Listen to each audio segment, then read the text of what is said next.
Good afternoon friends. आज पखाला दिवस। चलतु आज पखाला दिवस रे कौन कौन आइटम करिछि चलतु देखैबी। एबे देख पखाला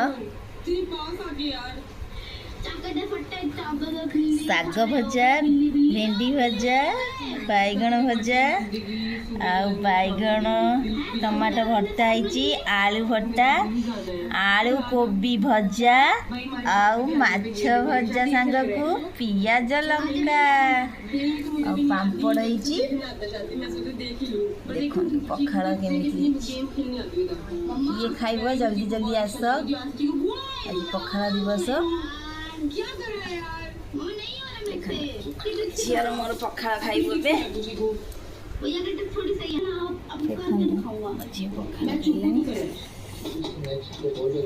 केमिति लागुची?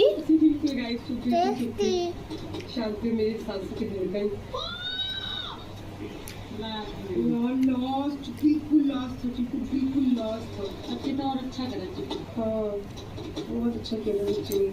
शांति का लेकिन रोमांचक, इतनी रोमांचक गेम हो रही है ना। माछा बहुत टेस्टी। ये वाला जो टास्क है ना, ये पार हो गए। क्या लेवल? लेवल पार हो गया। बच्चे तुम मेहनत कर रहे हैं। Please God please thank you.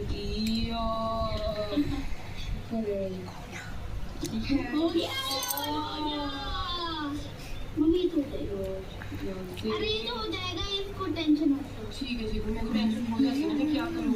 मुझे टेंशन कभी नहीं होती, तेरी होती है। सबसे ज्यादा tension very good Chiku, very good. आराम से बहुत प्यार से, बहुत ही प्यार से। इजी है तो इजी है। अरे कोई बात नहीं, बोलने लेवल से पार हो गया। ठीक है बेटा, अब तो फिर पार करना बेटा दे जाएगा। वेरी गुड, बहुत अच्छा चिकू, बहुत अच्छा। तू धीरे धीरे ना लेवल और इंटरेस्टिंग होता है। मुझे इतना इंटरेस्ट आ रहा है कि पाइप के बाद कई लड़की को चिकू और पीछे और भी लोग